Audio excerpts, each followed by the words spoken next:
Here we go, everybody. Yeah. Da da da da. No, da. you sound great either way. Yeah, it's good. I sound great to you, but Streamlabs over here is being. I can't. What is it, Dag? Wait. Streamlabs. Streamlabs, you're supposed to be my friend. Damn it. All right, I think that works. All of that's been recorded. Welcome to the cold open. I love cold opens like that. They're great because great. then we can start at some. I can hear you just fine with your mic out of Zoom. Just drop it an octave or two. Do the Batman voice and project. Say it from your chest. Use those powerful lungs to get that voice out there. It's not who I am that defines me, but what I do. It's just you have to gargle gravel for about an hour to sound like Christian Bale's Batman. I know. Just become like a 20-year chain smoker. That's all.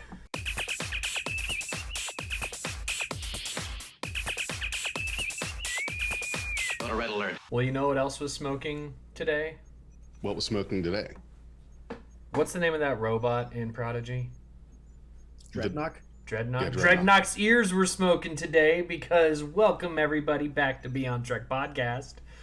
I'm your host Dag. In the co-host lobby lounge rooms, we've got Big J and Renzo. Hello. And we're going to talk to you about Prodigy Episode 10, A Moral Star. This is your spoiler alert. Spoiler alert. I think you mean episode 9. Is it 9? Yes, 9. Yeah, Oh, number 9. I'm reading Jay's, like the microphone is blocking out Jay's caption, so I'm just feeling go old. No, yeah. Let me lean over. It's go bold. No, Go old. You said old first. I'm gonna do it. Yeah, you don't know what you're saying here. Also, before we get started, what are we eating tonight? Because last couple ones recordings I had some ice cream last time. Dag had a 2-hour baked potato. I do have here. I've got some cake. Wish That's I could nice. share with you guys, but I got have some cake. I have Just a glass water. of water, and it's That's neither. it. It is neither too full. It is neither half full nor half empty. The glass is just too big. It seems invisible when you hold it over your background notes. It does look invisible. So yeah, I've got M&Ms here. My face some is cake. backwards now.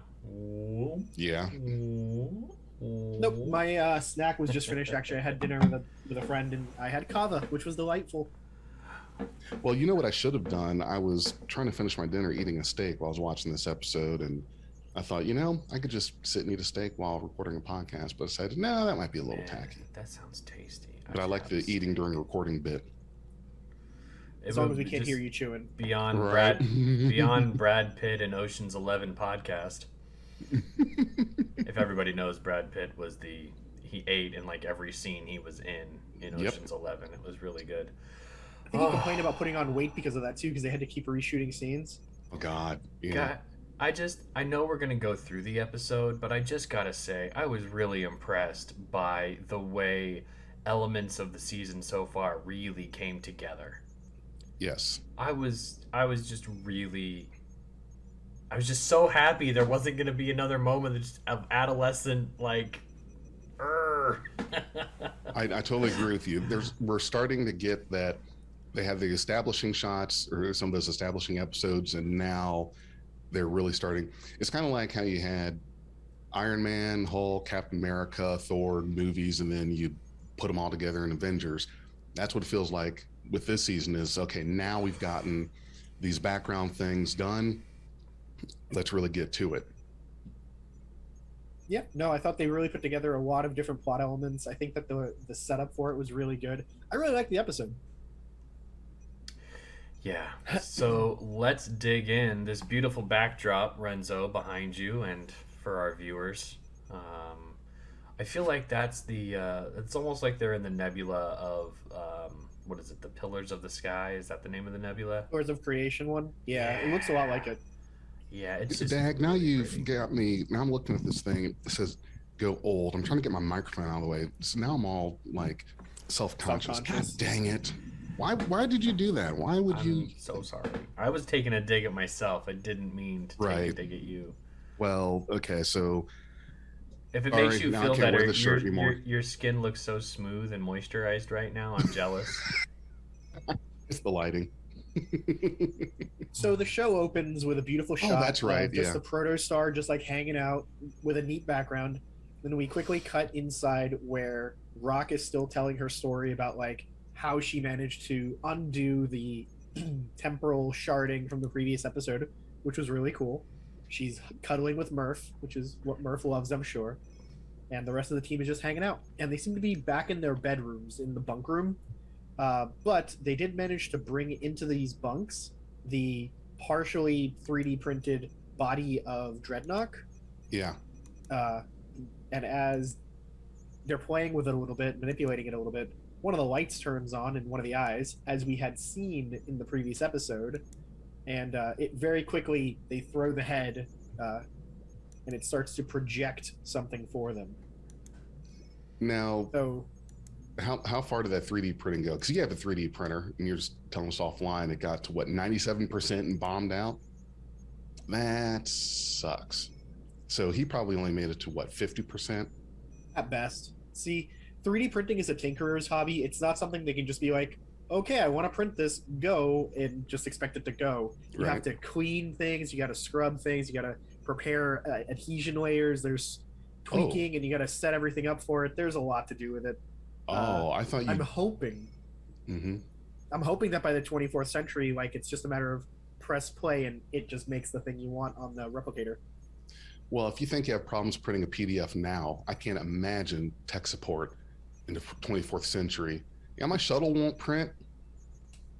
I can't My phaser imagine won't print. like IP laws in the 24th century with that same commercial from the early 20th century that's like, you wouldn't download a murder bot. Wait, yeah, we would. I sure as hell would.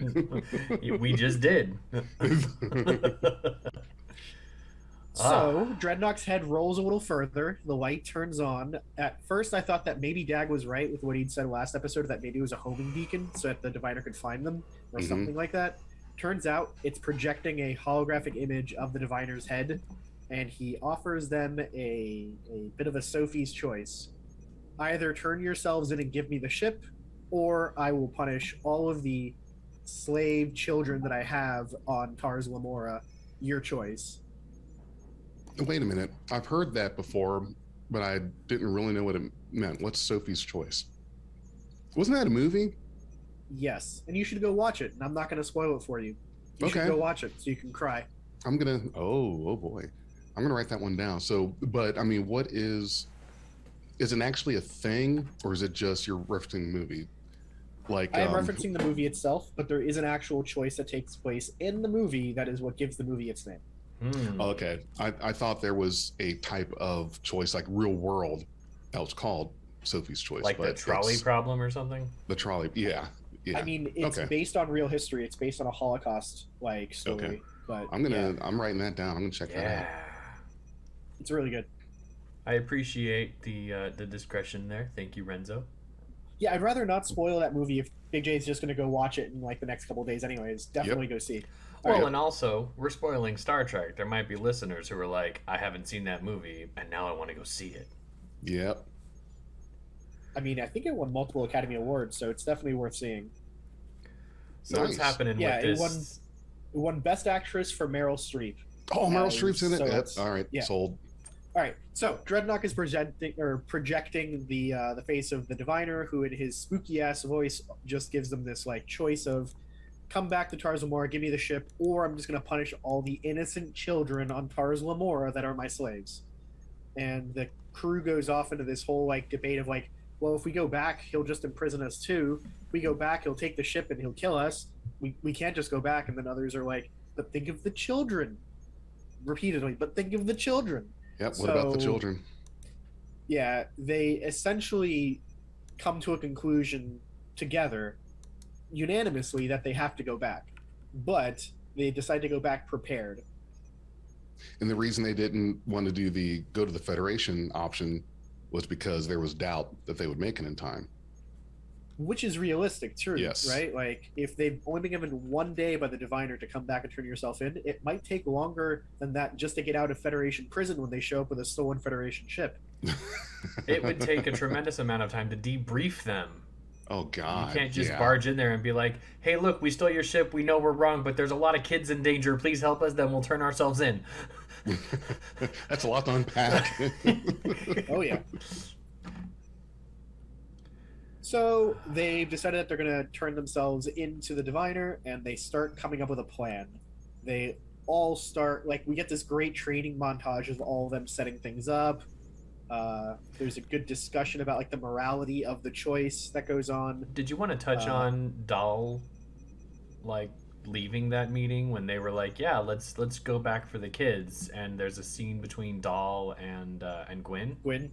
I Yeah, know, that's a I good know point. what I would wish would have happened during the training montage. Some Rocky music.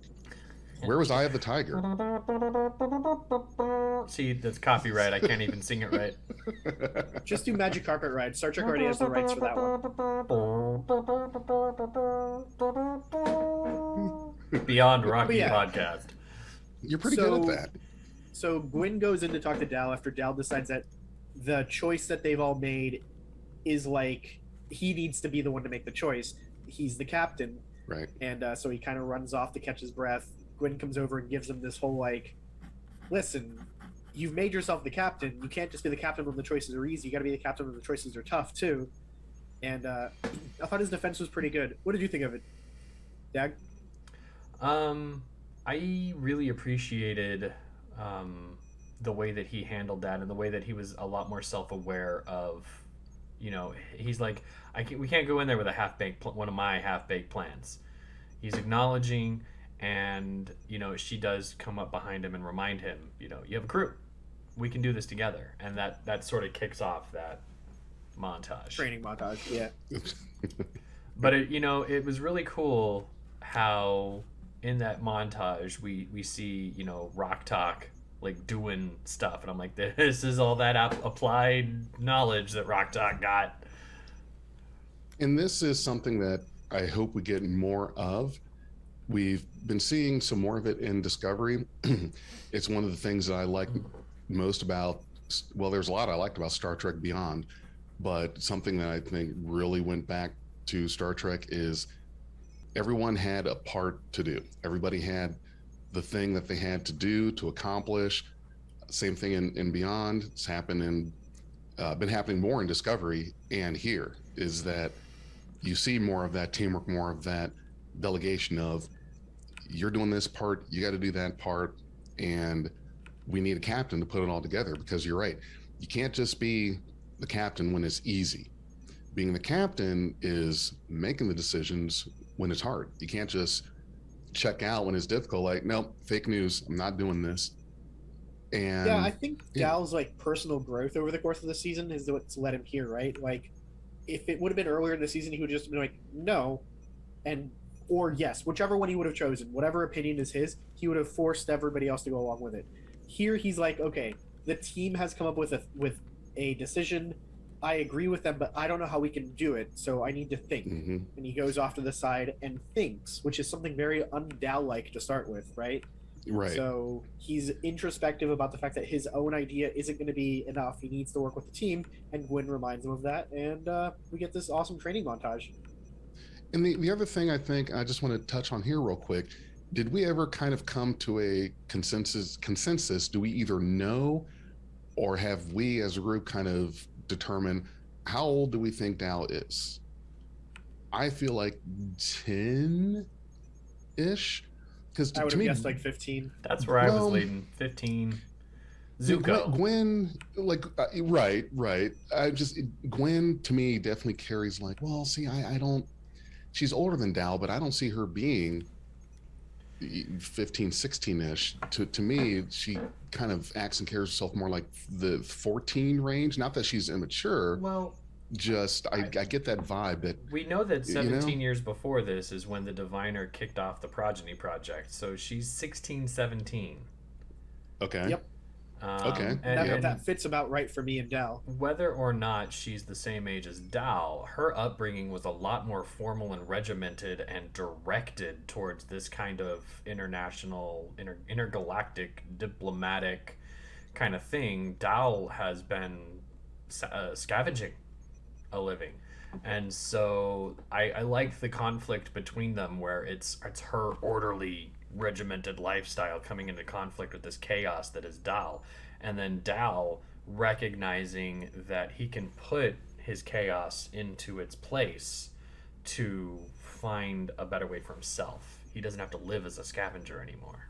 Well, and that on top of, and what I was getting at, I was thinking on the high side, he was 12, 13. Think about it.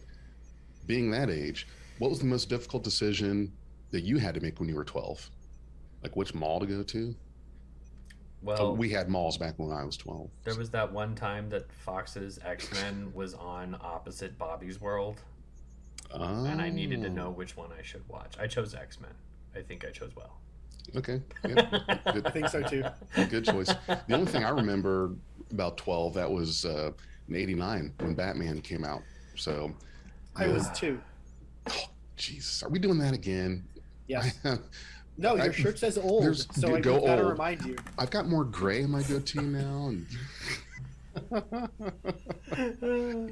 Ew. um, yeah, no, I'm interested to learn if the age of the characters becomes important over the series. What I really don't want to happen, it's a classic writer decision. I call it a mistake. Is season 2 does something to undo all of that growth, and we end up resetting or just recalibrating to like 60 to 70% of that growth in the beginning of the next season. I don't want that at all. I would like to see the teamwork move forward in a new way. Maybe introduce a new character to, create some conflict there. But Mhm. Cation child. otherwise, It'll be the Cation. oh well, yeah, no. Shh, wait, I already said that. Yeah, that's what I want. I don't like it when the character growth is forcibly restricted. It's like in Heroes, when what's his name, Peter Petrelli got control of all of his powers and everything was great, and then season 2 they neutered him and gave him amnesia, and then season 3 they neutered him again. It's just like, why make a character like that if you're just gonna, nerf them later? Yeah. Besides, they have so much more growing to do. Even the maturity that they've gained now is still pretty basic stuff. Like, this is just understanding your limitations, right? You can't do that kickflip. No, you shouldn't try and do an ollie either, kind of thing, right? Like, they're kids. I just shouldn't be on a skateboard at all. So. Sure. Oh, All God, right, so I let's don't do that let's talk either. about this montage a little bit, right? Because there are Okay. some really neat things that they show in it. For example, we finally saw that Dal's little tentacle behind his head is prehensile. He Yeah. can hand things with it, which I thought was awesome. That was kind of freaky. I was not expecting. Yeah, that was a surprise. It was very interesting to see him holding that tool. I was like, what is going on there? Hmm I wish I had So a they're all- ponytail that can hand me stuff. They all eat together. They all are trying to stay awake together. So they're definitely taking the most use of this 24 hours as they can. They get phasers printed out so that they have a set. There's And like they- they're it's all the stereotypical like montage thing where one person's falling asleep, the other one person leans across them to do something. It was great. Every Yeah. montage has to have that one that's falling asleep and gets the elbow to the temple to wake up. It looked like there was a scene where they were sharing cups of coffee, which was great. Though I don't know if it was actually coffee, but There's a cool Irish display coffee? here. There's a cool transition not. there when they do the coffee thing and then it transitions to a display. And on the wording on the display, it specifically says wireframe mode. I think that's great because it's just a wireframe model. Yeah. It's just like, what the graphic artist must have been like, why should I color in the whole thing here when I can just put a button up top that says it's wireframe? We're good. You got to work smart, not hard. I mean, for some things, a wireframe is more useful too. So Yes. Yeah, I agree with you there. So if you look at the scene that you're talking about there, Dag, do you know what you're looking at? Yeah, that's the Protostar core. Yeah, and Food on the table. no. Okay. Zero's containment unit is on the right. What's that? Zero's what unit? Containment unit, his little robot body. They're comparing the sizes here. That's exactly what they're deciding on. That's an interesting thing. I thought the center piece there, that the center piece that is a Protostar core, and then the other two things are like exploded views of the power in it. But yeah, I'm pretty sure that the orange ring at the bottom left of that image, that's the Protostar core. Then the green blue ring on the right of that image is like the containment unit that Zero uses. So they're just showing you how they can fit it, but they show it so quick in the episode that you can't figure it out. yeah, no, I'm all missed about it. that. That's great. It also looks like a Pokeball, but Why that's do- besides the point. Why do I need 4 buttons telling me wireframe mode though? Wow. Okay, 6. Never mind. Next. All right, so some more good scenes with like talking about Murph. You're gonna have to do your part, Murph, and he's like eating something. We don't see what he's eating. There's some welding. There's they play with a Jetpacks. rocket pack. Yeah. Yep. Then the freaking what's his name doing like cross arms with the guns, what appear to be guns, but we haven't seen Phaser those. rifles. We haven't seen those usages yet. They do appear to be phaser rifles, but maybe there's something else. But there's triggers and stuff. Oh, they're backwards. Yeah, they're absolutely phaser rifles. Never mind. Yeah. Then we get a last minute thing with like Dal just looking inside of a crate that I don't think he looked inside of before, and he finds something that makes him smile. It looks like it's a uniform. And then he shows up on the bridge wearing the uniform of a Starfleet cadet. Nice Delta and all. uniforms. I like the uniform design on this one. And they change uniforms so often in Starfleet.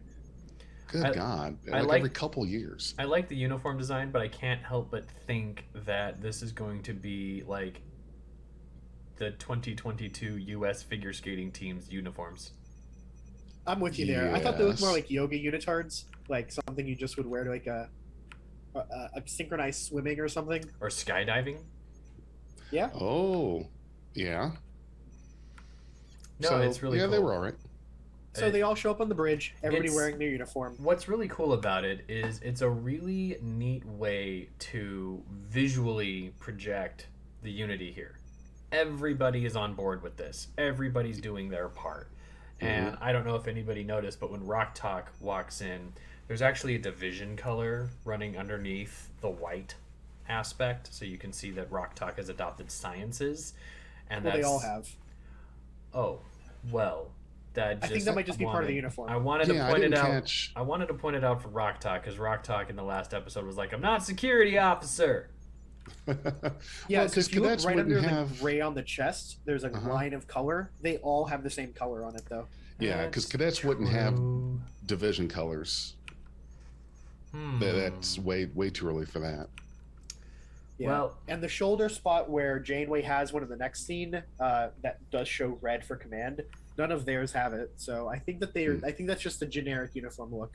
I think Janeway's uniform is like cadet instructor uniform because she has Yeah. the same style as them. It's not the Chakotay uniform. No, it's not. Right. No, it's So this is definitely like an elevated Janeway as the emergency instruction hologram or something like that. Whatever her role was. She's the new Badgie. She's just a training hologram.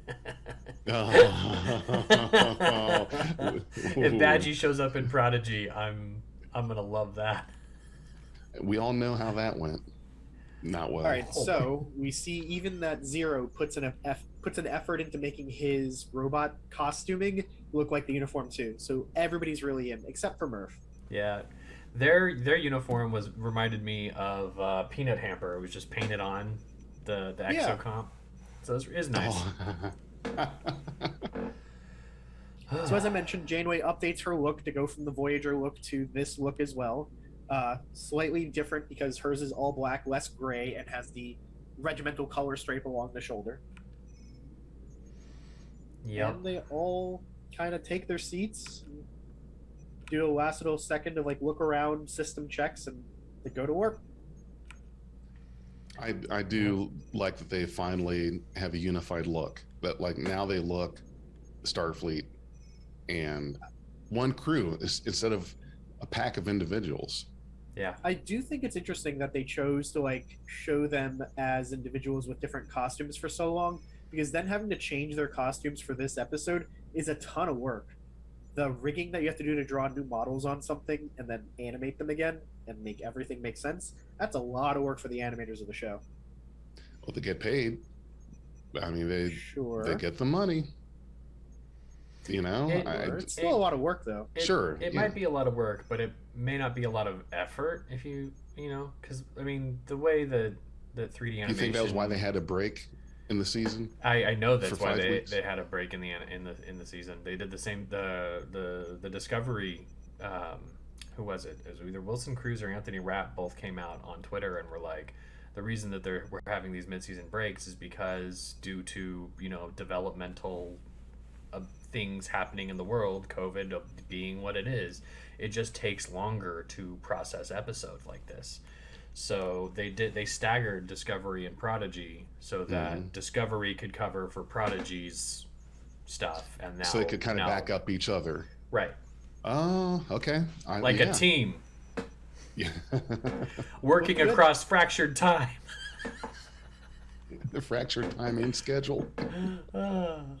So they go to warp, targeting Tars Lamora, and then they use the proto. Yeah. Go fast. Yeah, go fast was like his that. captain's order thing. That was stupid. I don't know if I like it more than Let's Fly, though. I really like Let's Fly. I do like Let's Fly. Let's Fly is good. Well, especially the way that Sonequa Martin Green says it. The way she does it is just real nice. She's very bold about it. I like Yes. it. It's certainly better than Warp Me or Warp in a 5, Warp 6, Me. 7, 8. How is it that Riker does it? give me warp in the factor of 5, 6, 7, 8. I'm playing Animal Crossing, and you're allowed to visit other people's islands. You get on this plane, and every time you get on the plane, the pilot says, "Let's fly," and I'm like, I'm hearing that in Sonequa Martin Green's voice. That's lovely. All right, so the scene that they show us with them going to warp and then to proto warp is really, really cool. It shows the Protostar like piercing like a stream of something and creating a delta effect. Very nice. It's what we see in the opening credits most episodes. So it's cool. It's definitely, it gave me feelings of like, first there was the sound barrier, then there's the light barrier, and now this might be indicative of some other kind of barrier that Protostar. The warp 10 barrier. Well, No, they're not turning into salamanders. Yet. Oh God, no, let's not go there. Please, no threshold. Well, okay, let's talk about threshold.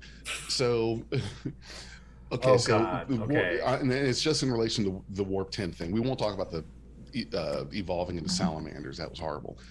But so this proto drive, are we still talking that we've redefined the warp scale so that 10 is still the top, or is this mode of travel just it's not warp per se, it's parallel to that? But to me it seems like, why? Because are we still saying that warp 10 is not possible, and this ship is doing what with the Protostar 9.9997? It just kind of gets silly. Like, let's just break warp 10. I have many thoughts. Okay. So in all good things, right? Remember how we had the Enterprise D with a third nacelle traveling warp 14? The Yeah. Pastor went warp 11 in it. Nobody Yeah. goes warp 10. They go above it, but they don't go at warp 10. So if you look on the TNG technical manual, right, it actually shows you like a power distribution graph to warp speed. It shows you how much energy versus your speed, right? The Right. closer you get to warp 9.99999 of something, the incredibly increased energy cost is. But as soon as you hit a stable number, like if you went from 7 to 8, going 7.9 is a ton more energy than just going 8, right? When you hit the flat numbers, it's stable. That's what the manual shows, right? It's like shifting in a car, in a stick Right. shift. As soon as you it increases the RPMs incredibly high, and then when you shift down one further, the RPMs drop because it's on a different gear, right? Same idea. Okay. My argument here is that if you're going to measure speed of things in warp factors, right? You can certainly measure them, but you can't hit certain flat numbers. You can't hit 10, you probably can't hit 20, you can't hit 30, 40, etc., right? Okay. Those are probably just impossibilities. But if you go above it, there probably are, again, scales where you can go up. Now, that being said, I wouldn't want to measure what proto warp drive is yet, because we don't know enough. I know that you can't measure trans warp drives in warp factors. You can't measure quantum slipstream in warp factors. It's just different. So they probably have different, like, measurement scales for them. Okay, well, Probably. can you relate it to warp 10? Because the way I look at it is, and I get what you're saying, it makes a lot of sense. And the stick shift, if you're in second gear, your RPM is going to go crazy until you go to third gear. So that's kind of like this, is that unless you're able to get to warp 10, if you're pushing 9, you're just going to start grinding the gears because your RPMs are going crazy, but you have to be able to. You can't get to 10 because 10 is impossible. 10 is infinite speed. It occupies every place in the universe simultaneously, right? So Well, yeah, but you were just just skip it.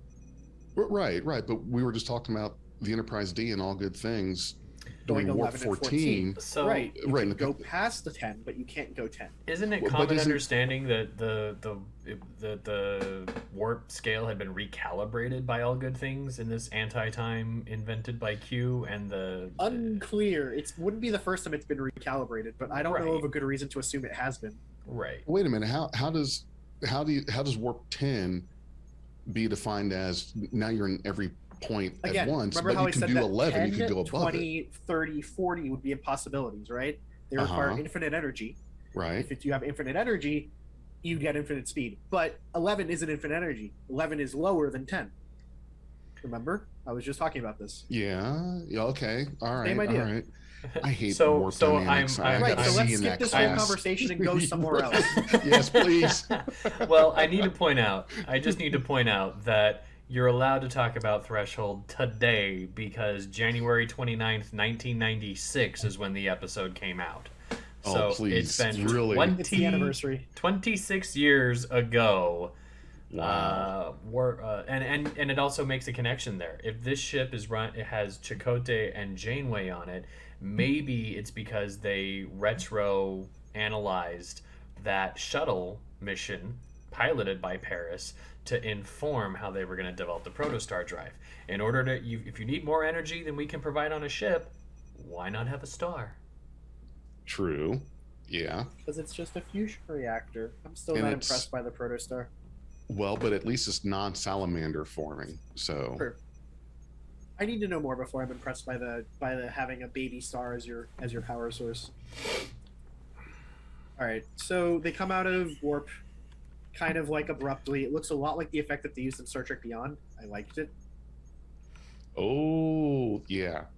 The rippling effect as they're going. Yeah. And they arrive at Tars Lamora, and the diviner sees them and smiles, right? Like super creepy. Tells Dreadnought to decloak, and so the entire asteroid decloaks. Why is the asteroid cloaked? Was it cloaked before? I just Yep. totally missed. He cloaked it when he left with the Rev 12 to go hunt them down, probably so Yeah. nobody else would find his slaves and free them. I mean, that's a lot of power right there to cloak a freaking planetoid. Agreed. Then again, they do have a lot of chimerium because that's what they're mining on that station. So maybe having a lot of chimerium makes it a little easier. Yes. Okay. Yeah. Yeah, Like kyber crystals in Star Wars. I mean, those things are amazingly powerful. Well, it's what they had to use for the Death Star laser. So these crystals are probably one of those things that you don't need a lot of it to be extremely powerful. But they did have a lot for the Death Star super laser, though. Yes. All right, so they show up. They start heading towards it. We get some really nice scenes of like miners realizing that there's a ship showing up. We see the Cation child again. They take off their little helmet thing, and just stare at the ship as it's arriving. It's very grandiose. It's noting that everybody is seeing this happen. Well, it's probably the most exciting thing they've seen in Since it left. a long time. Right. I mean, its yeah. leaving was pretty exciting. Yeah, it was. I appreciate the confidence that's on the face of everybody here. They know what their role is. They know what they need to do. They came prepared. Which, It's easy like when you have a Dal plan. said before, yeah, when you have a plan, everything's a lot easier. You can't do everything off the cuff, especially not in something like this, where we circle back around to these are kids. They do need to be prepared, which to me, again, it's still amazing that at the top end, the oldest one there is thinking 16, 17. So everyone else younger than that, that's a lot of good planning for some teenagers. So as they're pulling up, we get the first hints that they have an actual plan that they're going to put into place, and some hints as to what they're doing. So Dow orders that they drop the shields, and then he tells them to go with the cargo transporter, which is a hint as to what they're doing. It's also this fun scene where he jokingly says like cargo transporter a go-go. Then he goes, "Oh, sorry, Captain, cargo transporter prepared," or whatever, which is good. I kept thinking that there were going to be holograms involved in this somehow, like it was going to be not really the ship or not really them, but as it kept going, thinking, okay, well, there's nothing about the hologram trickery. So I was trying to guess. I like trying to guess what the plan is. And this one, Did we get enough hologram trickery at the first season finale for Picard with all the different La Sirenas hopping around? Yeah. Oh no, I totally agree. That's why I thought that was kind of where we were going, because holograms have been used often as that crutch in the plan to perform a function, escape, or whatnot. So I'm glad that they didn't. I'm glad they didn't as well. All right, so then we get this other great scene where Dal goes to Murph a little hustle, like get yourself in place, and Rock Talk goes and picks him up and carries him off to whatever mission he is off to do. And then, yeah, that's another one, is how are they going to utilize Murph? What a question. Big Jello guy. There's always room for Jello. We get a good touching scene between Gwyn and Zero where Gwyn is like, "Zero, you've been very quiet. Are you okay, dude?" And he's like, "I'm afraid of being recaptured and used as a weapon by your father," which is terrifying considering that we know what Metrons do if you look at them. Medusas. Medusans. You're right, Medusans. They turn you to stone. No, they make you go crazy. The Or other both. Medusans do the other. They should have just named her Yeah. Butterfly. Because the Crazy Town song. Anybody? No? Crickets? No. I'll put cricket sounds right here. I don't know that one, sorry. I'm trying to think through the lyrics. I'm not sure. You make me go crazy. Oh, I see. I thought you were making a stone joke of some kind. No. It's Crazy got Town it. Butterfly. You make me go crazy. All right. So they start getting pulled in by a tractor beam. We get this cool scene of seeing like the Revs 12 like grabbing the Protostar and just like yanking it towards it. And that's when they start doing their plan. Dal gets very serious. Everyone, you know what to do. Go. Which is great. And the miners again are noticing what's going on. Everybody's pointing. It's cool. Our location buddy takes off their helmet. They're going to be like the new character. For sure. Totally agree. I like the little Cation guy. Yeah, I hope that one is our new character from season 2. Yep, we get this other... Yeah. I was just going to say, I don't know if we'll get anyone new, but hopefully. Maybe. I mean, the crew has enough characters, right? Like, there's a good Yes. amount we can explore here. But yeah, so we get this scene where they check with Gwyn to be like, "Are you ready to meet your father again?" And she's like, "It's what has to be done. I'm as ready as I'll ever be," which is a very mature thing to say, considering how they had left things the last time. Yeah, I've got a score to settle. Son of a bitch left me on a planet to get eaten by trees. So she's got beef. Usually I have beef. Ents were She's got angry. beef. What? Oh, yeah. Yep. The Ents were angry. Teenage anger is never fun. Mm-mm. Important to get over it when you're still a teenager, though. Yeah. Yeah. So Wherever- the Protostar lands on a docking bay that seems pressurized, so they're all inside of some kind of shield. And we get another great scene of the Cation child like running through some pipes and like staring down at Discovery at Protostar while this is all happening. So like they are definitely laying it on thick with this child is very noticeable. They look like a Padawan. Because they had like the A little bit with the little thing. pigtails. Yeah. Oh, yeah. Yeah, I see that now. If they hop out with a lightsaber, I won't be disappointed. Can you It's not imagine the Ahsoka fandom? Tano. Yeah, can you imagine the fandom if Did that we just happened? I mean, that blow- would shatter. Did we just create the greatest crossover of all time? Yes. A young Ahsoka meeting Dal. That would be great. Oh It just boy. needs to happen. At this point, let's just make it happen. A universe crossing thing. I mean, every franchise is doing a multiverse, well, within themselves. We have a multiverse. We have one of our own. Yeah. We've been doing That's what it. Kelvin is. Yeah. True. We've been But- doing multiverses Anyways. since Parallels. Yeah. Yeah. All right, so they come out and they tell the diviner, if you try anything, if you grab us, Janeway's been told to self-destruct the ship, so don't be stupid. And he seems to take that to heart because he doesn't try and immediately grab them. And we've got the crew all just in a line. We've got all 5 of them. Murph's being conspicuously missing. I thought that was odd.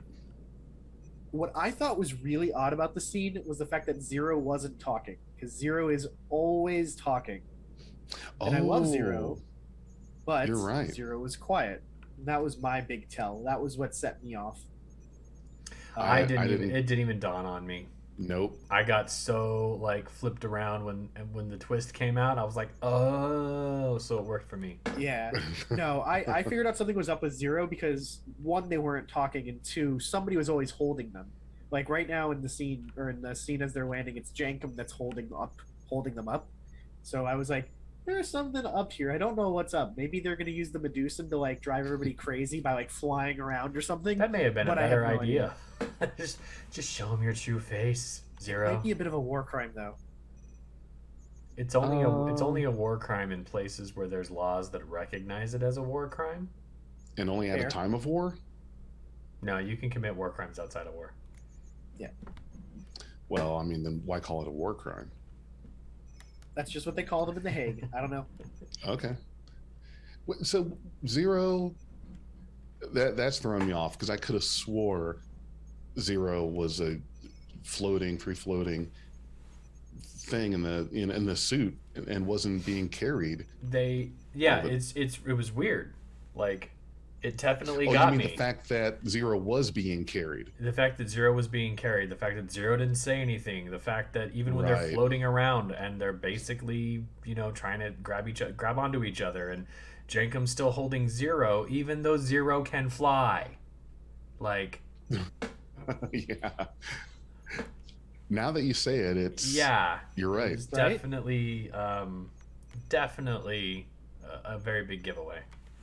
The kids So probably we would have come got to it this faster moment- than I did. We come to this fun moment where the diviner changes the terms of the deal, and it's like, "Pray I do not alter them further" Oh, kind of boy. moment. And he's Oh like, yeah. it was very Darth Vader, and I loved it. Hmm.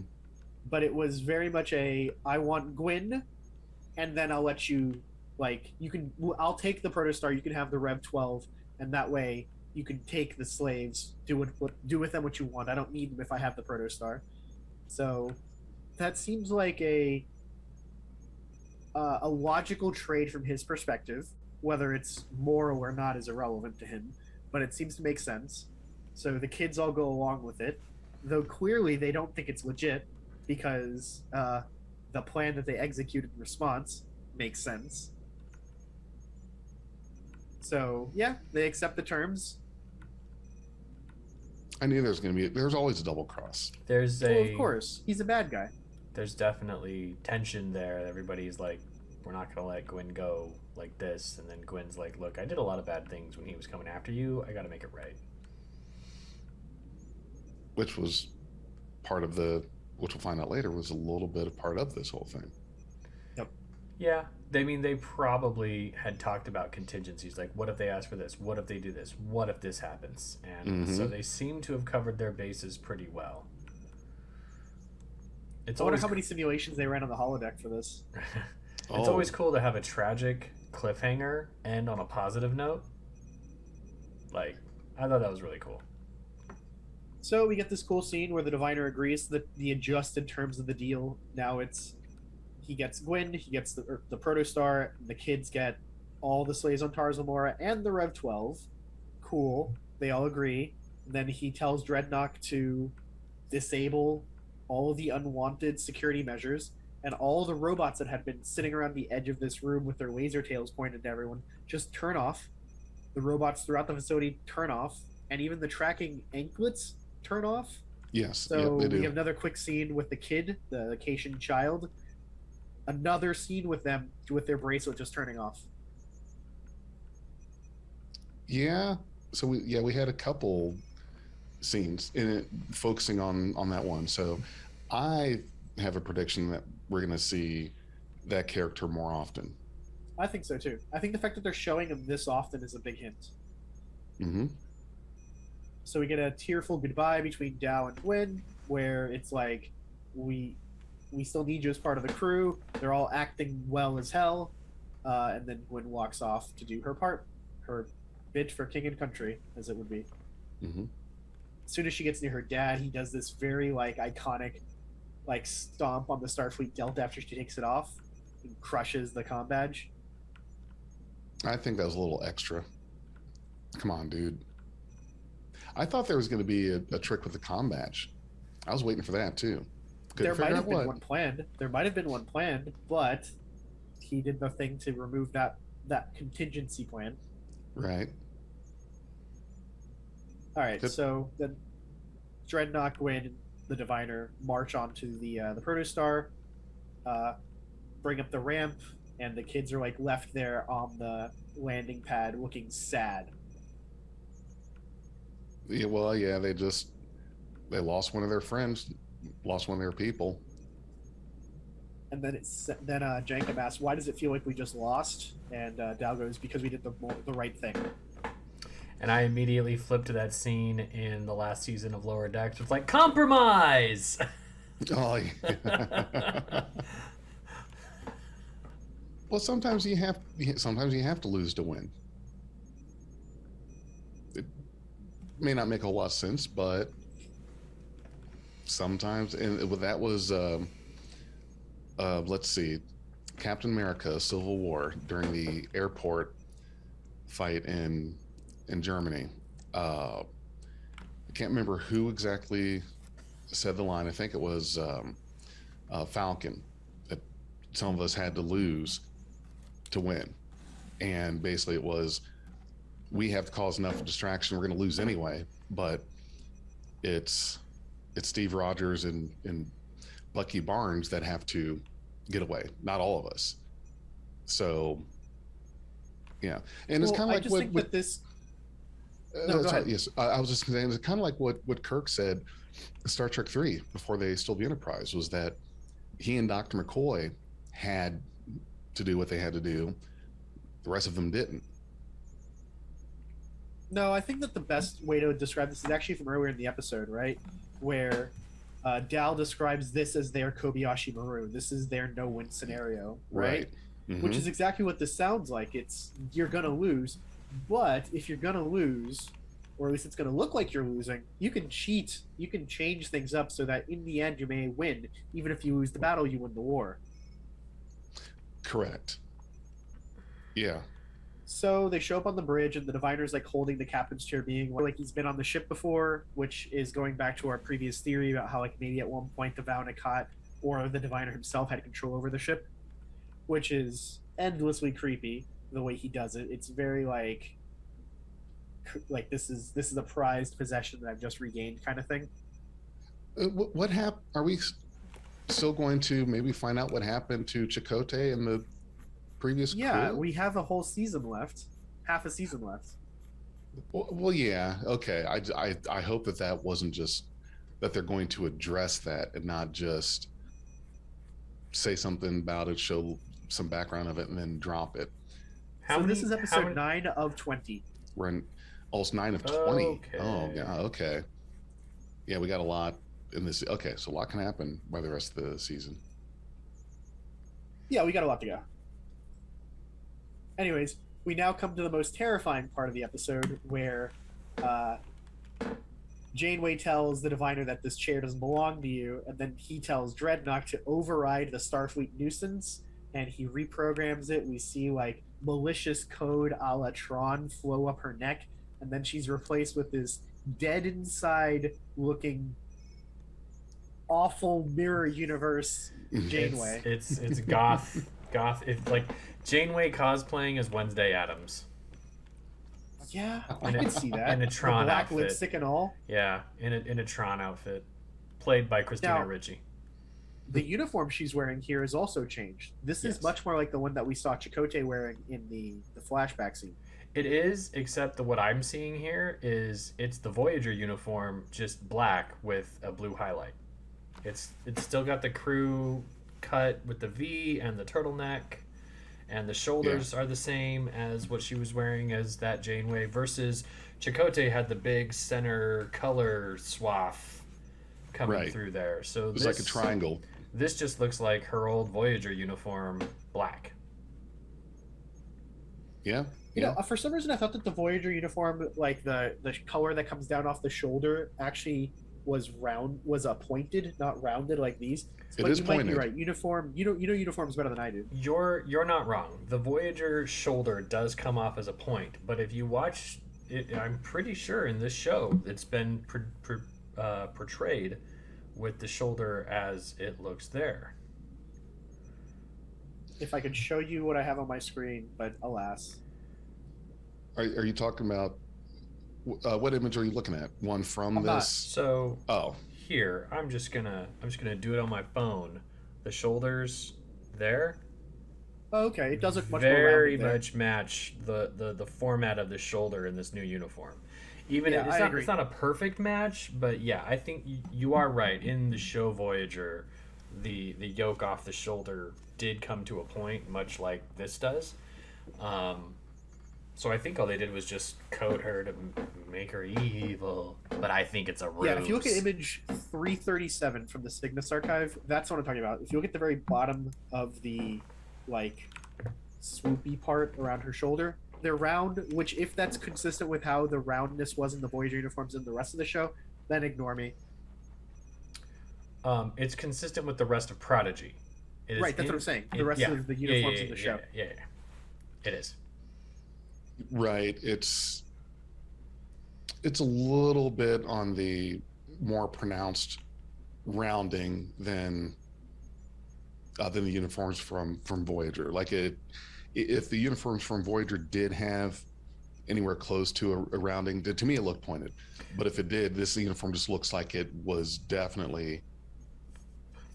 Yeah. No, that's fine. No, it's fine. We wouldn't be confused if Voyager and Prodigy matched. That's the thing. Is you guys are right. Voyager had the point off the yoke.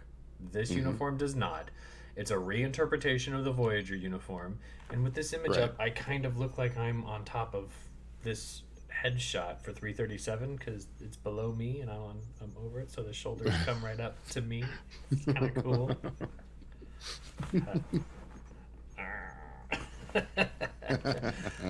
So do you think at this point, let's just pause, do you think hologram Janeway here is a ruse? Because they would have had time to read the code. She's already been deconstructed. Rock Talk knows all the holoprogramming stuff. Do you think they would have removed that at the controlling aspect of the code and had Janeway play along?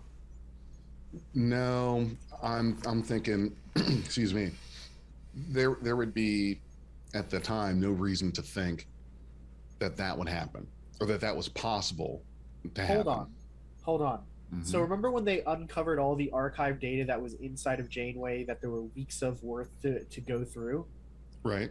Maybe with what was in there, they did discern what was the plan of the diviner. Like maybe they figured out what his tools were on the ship. With how long Rock Talk was alone in her shard of time, maybe she actually like read through all those things that they had extracted from the Janeway. She had the time, so I'm not ruling it out.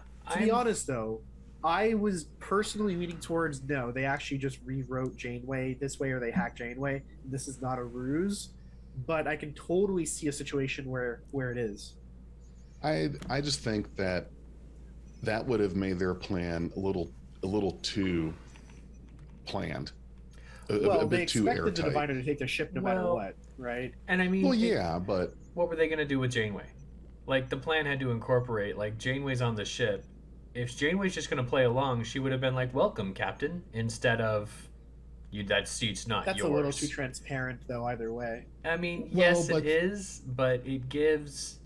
They had to have accounted for Janeway's presence on the ship. Janeway wasn't just going to play nice with the Diviner. They had to know that was part of the plan. I feel like there's either a subroutine that'll undo everything, or she's playing along. That's my Well, Here's call. another point for you. The Janeway hologram knew their plan, right? So right. if they knew that and they know that the Diviner can take control of the ship or can do things with the ship, right? They had to like wipe that part of her memory, because otherwise, as soon as he has control of the ship, he'll be like, Janeway, what are the kids planning? What are they doing? Right? They had to mess with her computer somehow. I really, but I think that it's a outside looking in kind of thing.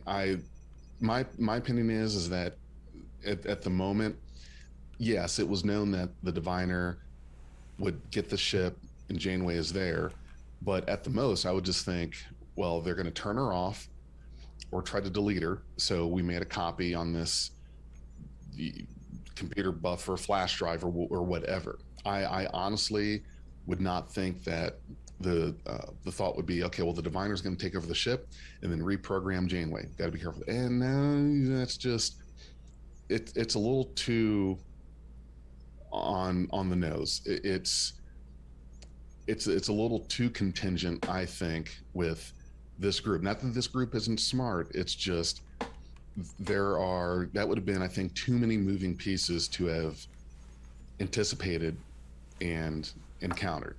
To me, I think the Janeway thing was a complete out of left field that was not part of the plan, that they didn't even think of. Okay. We'll let it ride. Could be wrong. Let's let it ride. Could be wrong. We'll have to see. But All speculation. Yeah. Well, even and here's the thing. I hate to bring up Star Wars again in a Star Trek podcast, but Palpatine's plan, his grand plan for gaining power, not everything was planned out exactly. There was a lot of taking opportunity No, of. let's not talk about this, because Palpatine's grand plan was invented for one movie and had no previous anything. Let's not go down this rabbit hole. I'd rather not talk about Jar Jar Abrams for like in the next hour and a half. I know, but I had beef. I'll just put it in fridge. Yeah, save the tea for some other episode. Okay. All right, so I think the hologram Janeway thing very interesting, nonetheless. Right, like it was a twist I was not expecting when I watched the episode. I think the base here is that, like, we've got two points of thought on the subject, and we'll see what happens next week. I like that. Yeah. Cool. So they lift off with the ship. They start to leave, and as soon as they're kind of like gaining some altitude, the Diviner pulls another double cross and tells them to lock onto the power generators of the Rev 12 and to fire. Leave them with nothing. Gwyn runs up and is for sure. And Gwyn runs up and is like, "You can't. Without the power, they'll lose the atmospheric shields. No one will survive." And then the Diviner goes, "I promised them the ship, not their lives," which is a very dark thing to say. Alter the deal. Pray I don't alter it further. Yeah, for sure.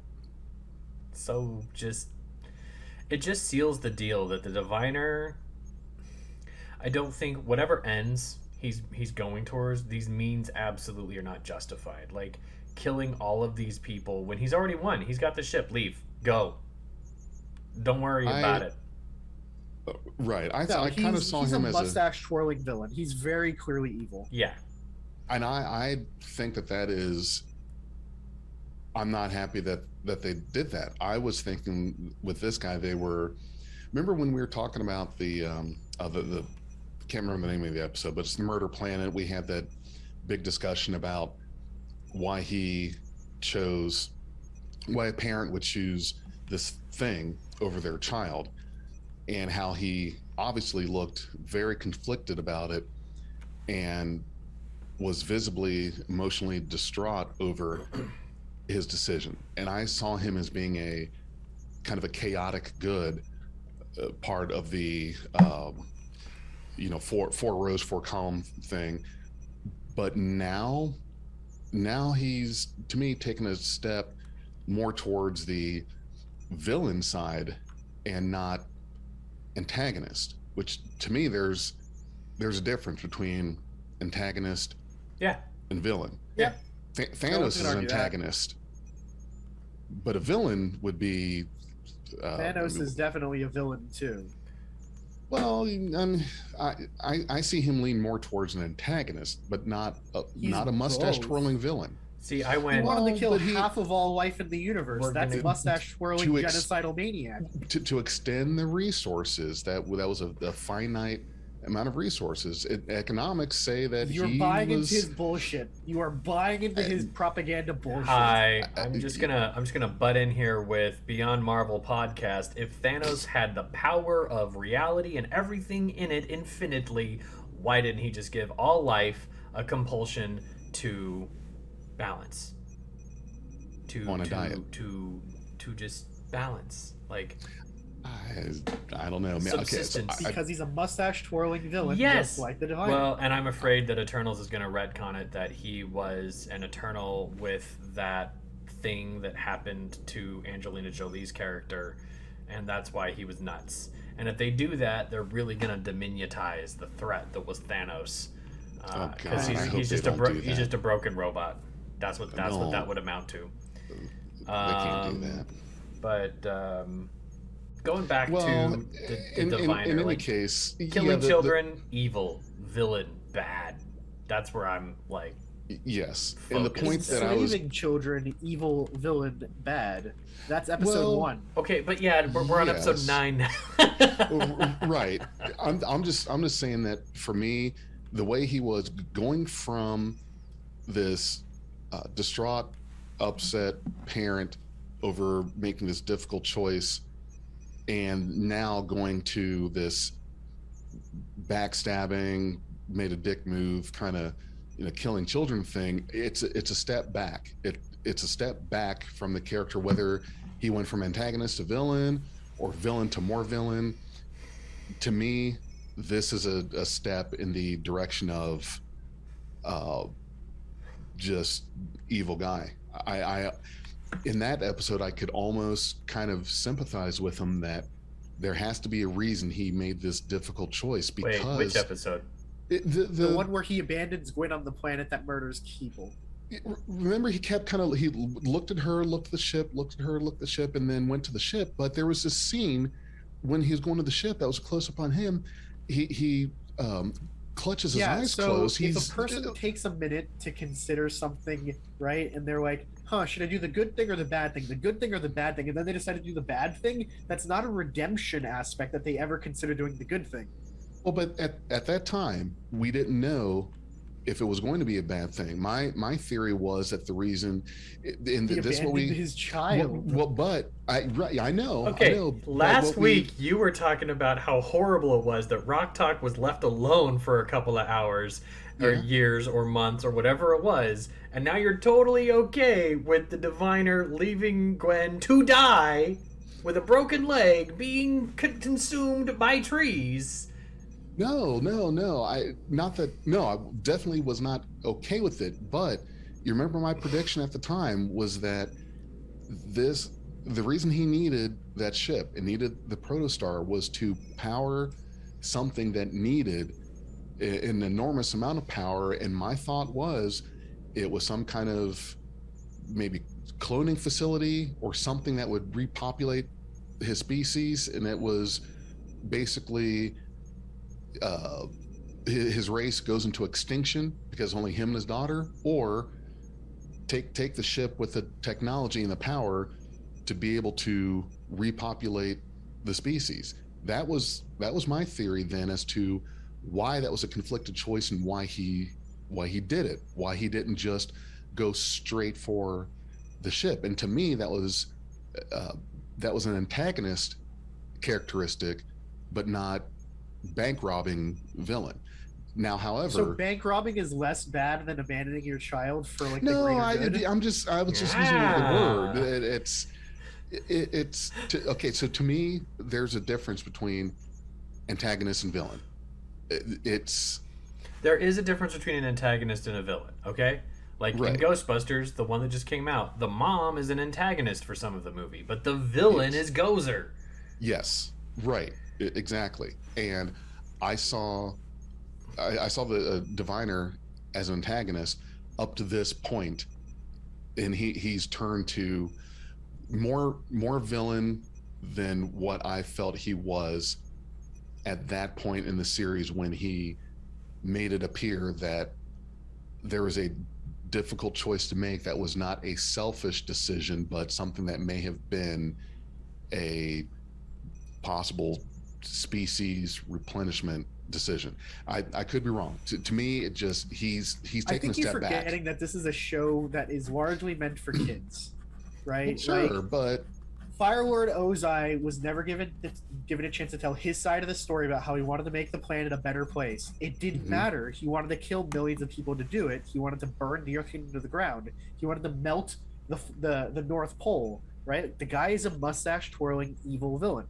The difference between a villain and an antagonist is that a villain is like doing it for some sort of selfish reason all of their own. Right? An antagonist just means somebody who opposes your hero. Doesn't mean that they're doing something evil. They just oppose your hero. This guy enslaves children in the first episode, and that's a very clear sign. I think he's been a mustache twirling villain from the very first episode. This one, he's just more mask off. He's less trying to hide it. There's no ambiguity to it at all. He's been an evil, bad dude from the beginning.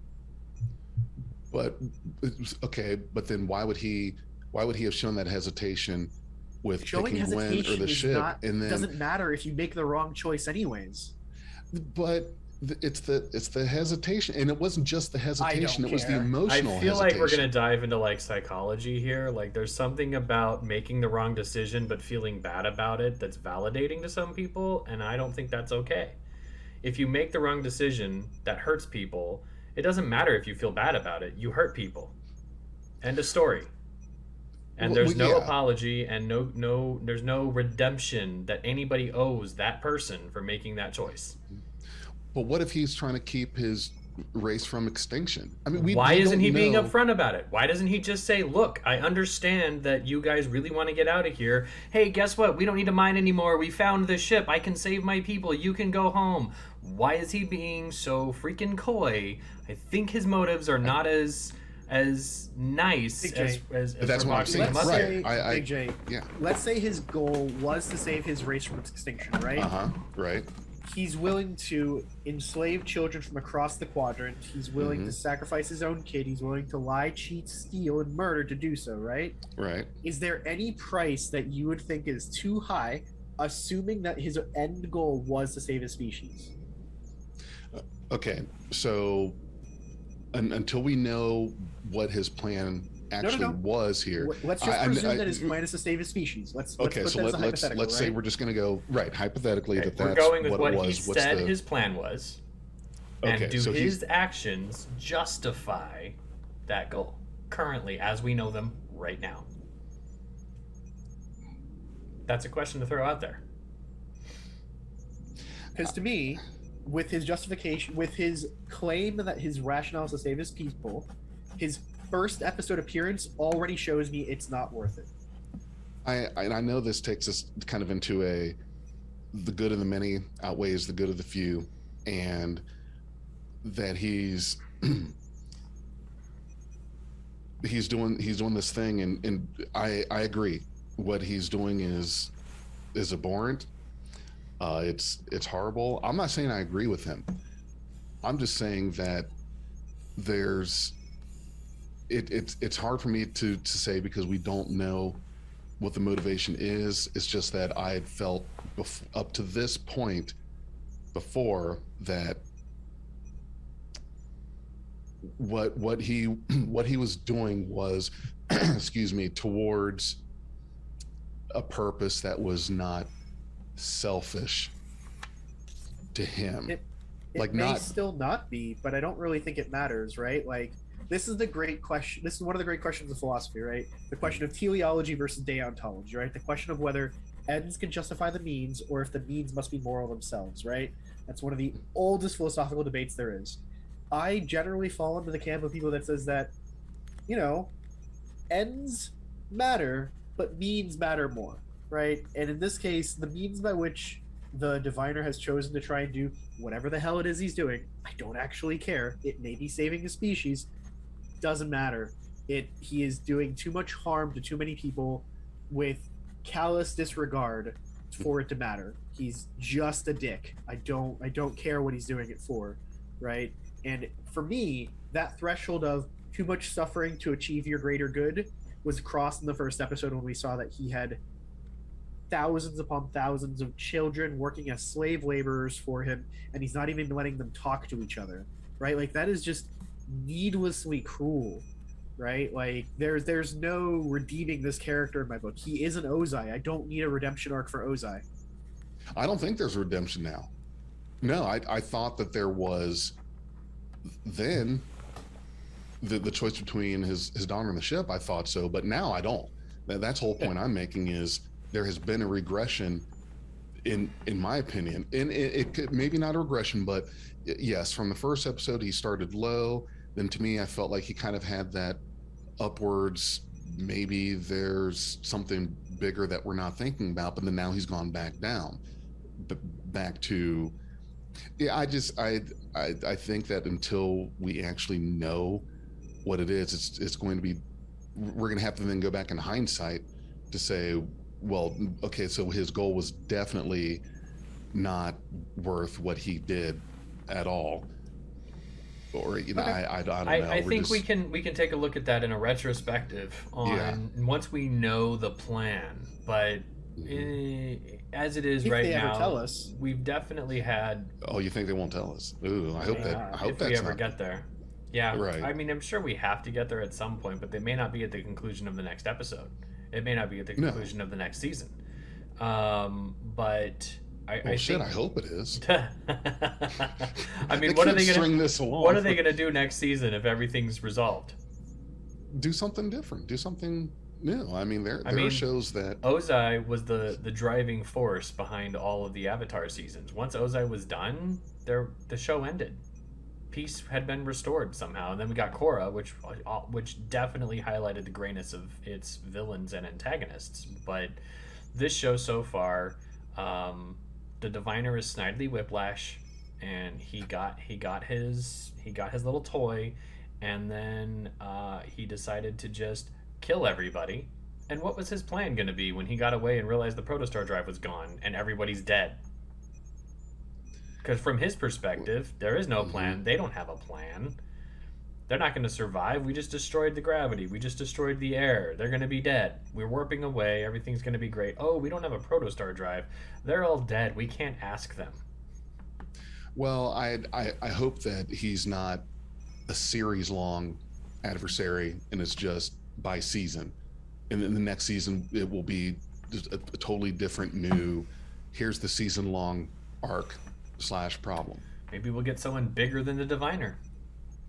Yeah. I mean, Sure. maybe it'll work the same way the Voltron show, right? Like, they Mhm. had the first season all about one villain, and then it was expansions or relations thereof for the rest of the show. Yeah, because then you had that one villain, and then it went off to then the end of So season. first it was I it can't was the remember his name. Emperor first, Sentak. then it was- No. It was Sentak in season 1. Then it was the Emperor at the end of season 2, and they killed him. yeah, And then the end Yeah. of season 3 was the Prince Lotor, right? and he was like 3, 4, and then 5, 6, 7. He is the bad guy, and then at the end of 7, he's gone, and then we get then 8. it's the witch Hagar. Yeah. So that we Well, but- definitely had hierarchies of villains in Voltron, and if they do that right in Prodigy, I'll be okay. Yeah. You shouldn't. I think it's a mistake if the series, the whole series, is based, if they based it off of this one bad guy. Have any guys watched Dexter? Yeah. Did you watch it or have watched it? Every season, there's a new serial killer that Dexter has Yes. to fight. But that was Right. Dexter's story, though. Like, his goal was killing serial killers, giving him a Moriarty every season. worked.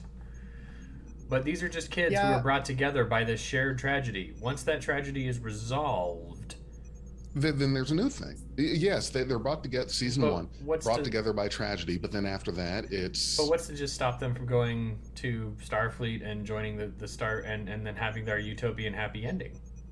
they get stuck in the Gamma Quadrant, and then there's a season-long arc of dealing with the Dominion instead of the very Diviner. interesting.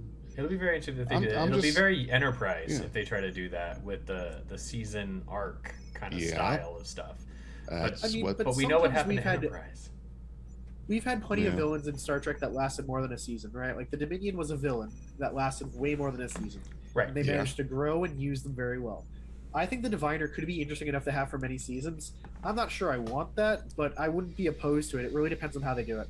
I think if the Right. Diviner gets what he wants, or at least he's not going to get what he wants, he's going to accomplish what he thinks he's supposed to do, and it's going to blow up in his face, and that's going to turn the tables in a way that will lead into the next season, where maybe the Diviner is trying to go on that redemption arc that he doesn't deserve, but the writers will write it, and Dreadnought becomes a larger force. Because I think right now Dreadnought is like a seething, merciless killer who's on a chain right now, and Definitely and seems chained. and he's chained to the Diviner. And if the Diviner, he's already expressed that he disagrees with the Diviner's, stuff. If the Diviner falls from grace in Dreadnought's eyes, that's going to unleash Dreadnought, and the Diviner will either be dead or in a brig. That's my thinking on it. I've got a quick question. How in the hell did we get to this? We're so far in the weeds. I don't even remember where we were talking about how this was a moment that just reinforced the idea that the Diviner's a villain, and then we started talking about the ethics of, is somebody still a villain if they have expressed a redemptive right, and then the wheels emotion, just and then went right the hell off the we bus. we just spewed off into the blurb. So I wrote it, hey, that's cool. Like, okay, well, there's the blurb. Where's So our going back to the episode, who's supposed to keep us on track? Who's the producer who's supposed to rein us back in? We don't have a producer. maybe I can try. All right. Anyways, Yes. going back to the episode then. Oh, This is the okay. scene where we had the Rev 12 blow up the power generators. A lot of debris comes falling down. Rock Talk carries and then shields Zero. Zero's core. Yeah. Yeah. And then the shields clearly turn off and they all start floating because the artificial gravity starts to fail. And they're all just kind of floating. They're all pretending to be very freaked out. They grab things, they grab onto each other. They're doing like a whole let's hold onto each other, that'll keep us all safe. There's this funny moment where Jacob uses his artificial hand to reach out to Rock Talk, and it shoots out like a dart, and then she grabs it and pulls him in. A literal grapple. I'm surprised he can't retract that, though. That was just a weird thing there. Oh no! Maybe wait. he can. We just didn't get a chance. He can at the end. It was part of the plan, because we Right. see it retract at the end. Mm-hmm. So yeah. As soon as the ship leaves. I was definitely very concerned. I was like, where are they going to leave this? Are we just going to be spinning into space? What's this plan? Did the plan go off okay? Did it not go off okay? What was the point of all that planning? I got to keep watching. Ugh. So we get this cool scene then on the bridge of the Protostar where Gwyn is like, you don't have to shoot them, you don't have to do this. And then he's like, you'll understand my plan in time, we're leaving. So they pull off. Dal is very closely watching them until they go to warp. And the second he does, he's like, okay, guys, you can stop acting now. We're good. Stop screaming. We're good. Yeah, more Dal acting. is very concerned and watching them. But there is a moment on the bridge where Janeway's talking to the Diviner and Dreadnought is at a console, and they're staring at a readout of a holographic display of what looks like systems, and Gwyn tries to appeal to him to tell her the truth, but we don't get it. We might next episode. Who knows? Maybe. What we get But is they connect, and he realizes she's hiding something, and that's when they discover. Notably, though, Dreadnought reports that the proto drive core is drained. They can execute the rapid regeneration procedure. Which is something we didn't know about before. No, it's not.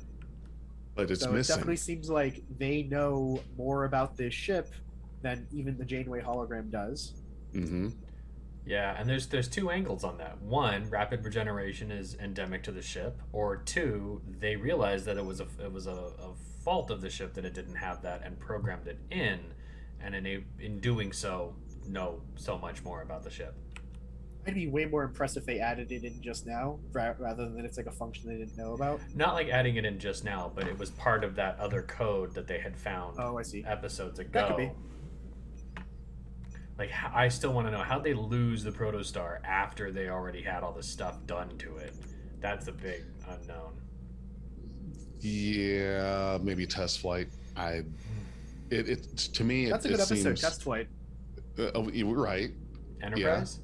Yeah, Enterprise. Yeah, that's where they're testing the Warp 2 engine or the Warp 3 or something.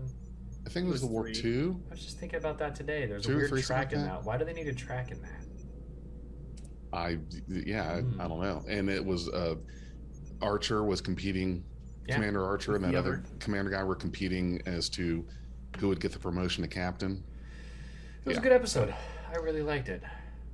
Anyways, going back to A Moral Star, we get this cool bridge scene where Gwen and her dad like link up, and he immediately figures out that, holy shit, she's hiding something. Doesn't know what it is, but she's hiding something. And then she goes, bring the Protostar drive online, get us out of here. And no Protostar drive. They go downstairs to the engine room, and it is literally gone. They took the proto core, he yells out. And we cut back to Tars Lamora with all of the miners, including one that looks a little bit like a tardigrade, just kind of floating around. And everybody's still screaming and yelling. And then Dal is like, you can drop the act. They're all gone. We're good. And then they start laughing, and then they retract the hand grippy thing. And they pass over Murph inside of Zero's core. That's the big reveal. Yeah. Murph. They opened Indestructible Murph. When they opened it, I was immediately thinking Matrix of Leadership, Optimus Prime, opening up his chest, and you saw the glow. I have to say, the season definitely was leading up to this point, but it didn't hit me until Murph is in the shell having eaten the Protostar. Like, he just ate the star. He's indestructible. What is this guy made out of? And can we make more of him? Yeah, because why did they think that would work? Because Murph's indestructible. He ate the photon grenades, yeah, which are antimatter explosions, and antimatter explosions are more powerful than fusion explosions. Yeah. But this core doesn't operate off of matter antimatter. The proto core doesn't, but it does have warp drive. It does have a standard drive. Well, hold on. What I said was an antimatter explosion is more powerful than a fusion explosion. Right? Yeah. A star is a fusion explosion. A star is a self-perpetuating fusion reactor. Yeah, that's right. like real. That's it. So if Murph can survive, if Murph can eat antimatter and be fine, then he should be just fine eating a baby star. Which is why I'm not impressed by the fucking drive in the first place. What if Murph... Well, no, that wouldn't make any... I was going to be like, what if Murph is just sentient dark matter, but then dark matter reacts with regular matter poorly, so no, we're not going to go there. It could be null matter, something like that, something that doesn't react at all, but is still, like, stable. Null matter. That sounds way cool. He could be from a completely different universe that just does not follow the laws of this universe. He's the residue of Galactus's tissue. Right. Well, he could be from another galaxy that just operates completely all right differently. So in the end for this episode, Zero zooms on in, ignoring the lack of gravity entirely, doesn't give a damn, and opens up a case and gives everybody like, here's your jetpack. There's jetpacks and phasers and good stuff in there. Everybody seemed pretty cool out of it. Everybody seemed pretty chill. Nobody's freaking out anymore. They had used the There's a vehicle printer. really, hold on. There's one really important phrase though that came out, which was, "It's too bad that he blew up the generators." And Dal goes, "It's a hitch in our plan, but not that unexpected." Right? So they really had sat down and been like, "Let's do all the dick things that the diviner could do to us. What can we possibly think up that will help us get through this?" Right? So they did not come in half-baked. This is not like a half-planned thing. They are very well prepared. Yeah. So I want to, after seeing this twist, I'm trying to remember a little bit earlier when we were talking. Dag, I believe it was you that said something about, well, we couldn't see the twist coming or what was going on. The thing with I didn't. Zero not talking and how Murph was suddenly not there, in that we didn't notice it or catch it, but kids watching probably did. Well, what that reminded me of was this story I'd read about All Good Things. You remember how the anomaly was an anomaly that grew as it went into the past? Mm-hmm. Well, it was the child, I think, of one of the producers or something like that, it was watching it and asked the question, well, if it grows traveling in the past, why did they go back to it after it was supposedly created and now it's there, they can see it? Talking about the future. Yes. Part. They sit there and they wait for it to be created, and then it gets created in the past. Yeah. And so and if I read it correctly, I'm kind of paraphrasing that. At that time, it was either the writer, his writer's kid or producer's kid. Well, the person just kind of sat there thinking, okay, this child just completely broke the none plot of us the finale. broke and none of us caught it. None of us caught it. We didn't no. think it, and this kid, right? Kids latch on broke the whole to thing. really cool little moments that completely disrupt standardized thinking, because we're so used to the way a plot flows and we have the suspension of disbelief, but then sometimes we suspend a little too far and go, wait, no, that's a gaffe. That was an oversight. Oh, that was big oversight on that. And a kid would have said, where's Murph? How come Murph's not with them? Because everybody freaking loves Murph. Yep, and why isn't Zero talking? And so why do they have to hold Zero? He can fly. It didn't. I let it go by everything. Right. But as soon as Renzo was like, I caught it, I'm like, all right, well, Mr. Mensa over there gets the award. I was weirded out by the fact that Zero wasn't talking, because I love Zero. Yeah. They're my favorite character on the show. So them not talking is like, are you okay? Which is the same scene that we had just seen before, with Gwyn talking to Zero and being like, are you okay, buddy? You're not talking much. And Zero was like, oh, I'm just worried I'll be used as a weapon. Cool. That's how they set it up. I think that Zero's supposed to be quiet here because they're again worried about being used as a weapon. But I'm like, I don't buy it. Well, and then somebody's holding him. Yeah. Yeah. No, you're absolutely right. I just overlooked it. Right, because when you said that, I was thinking, wait a minute, he doesn't always have to be held. He kind of just floats around like Maximilian from the black hole. Just float. Yeah. So, shit, what was I just about to say? Oh, I think there's a big part of the plan for that part that relied on keep the attention over here. Keep talking, keep the attention on us over here.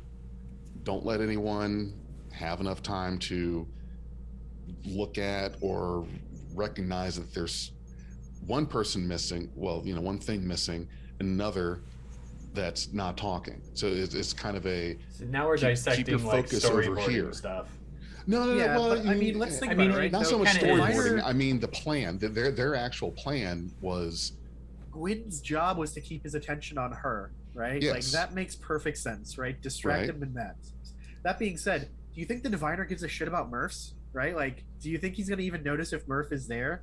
He probably thinks it's like a non-sentient slug creature. Right. No way he's gonna notice. And that's He exactly. also never had a conversation with Zero, at all. What about General Grievous? You take a chance on him noticing that something's not right. So He's not General Grievous.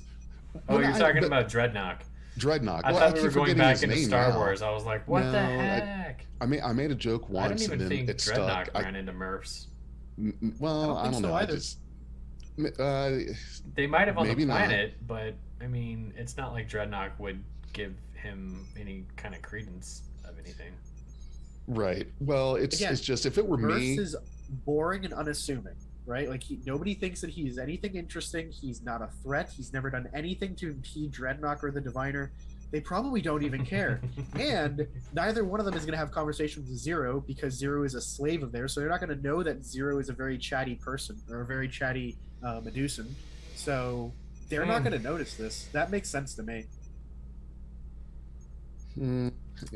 yeah, I hear what you're saying. If it were me putting this whole plan together, and I knew that we were walking into having an inconsistency with our group and our setup, that I would just make sure that that attention was just on They me, did. even if it was over. They kept the attention on Gwen. Yes, right. Right. When above and beyond on the attention, just so that there wasn't an opportunity for the Diviner or Dreadnought to notice these two things, which, yeah, they're probably very minor. They didn't think of it. They don't care. But if they've covered for all these other contingencies and plan Bs and everything else, we were talking about they might have had holographic Janeway in on it and this whole thing was planned. Well, you would think also, okay, let's not give any lull in this whole thing so that it would be noticed. Yeah, I think that they did that though, right? Like the entire dialogue, the entire negotiation was very short, very quick. It was not drawn out in the slightest. The negotiations so, I mean, were short.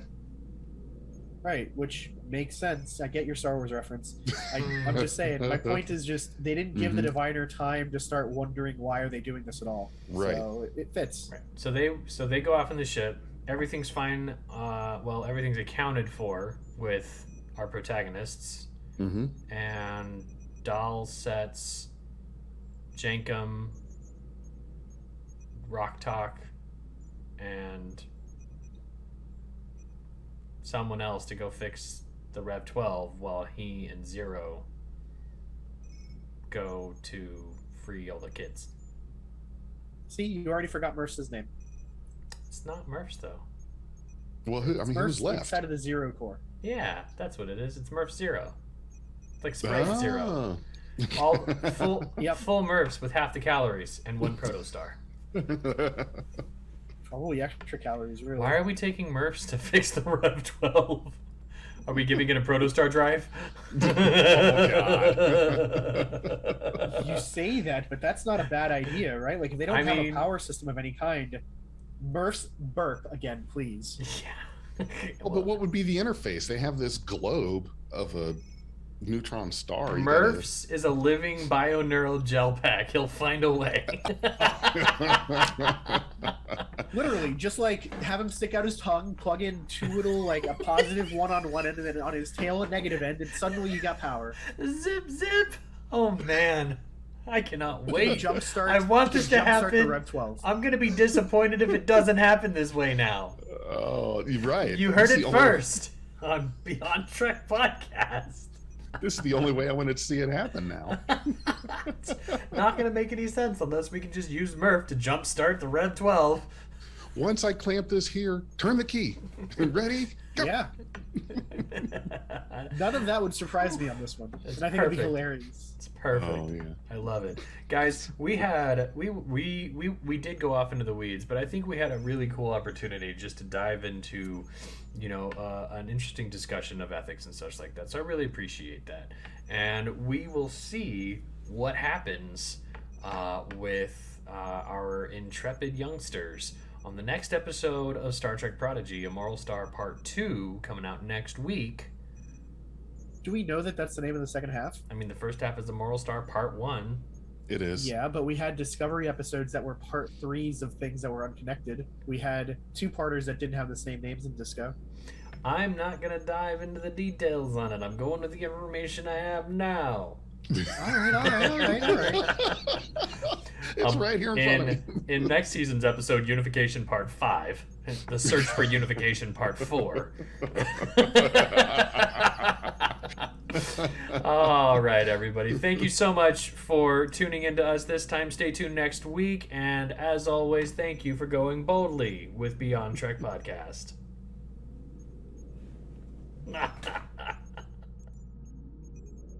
Hey everybody, I just wanted to give a quick shout out to our Patreon and Anchor supporters. Big thanks to Stephanie Baker, S. Tam, Anne Marie, Jim Cook, and Nora Hickson. We really appreciate your support. Thanks for being a part of Beyond Trek Podcast. We are Beyond Trek Podcast. Lower your inhibitions and surrender your years. We will add inspirational and hilarious Trek content to your day. Your attention will adapt to subscribe to us. Resistance is futile.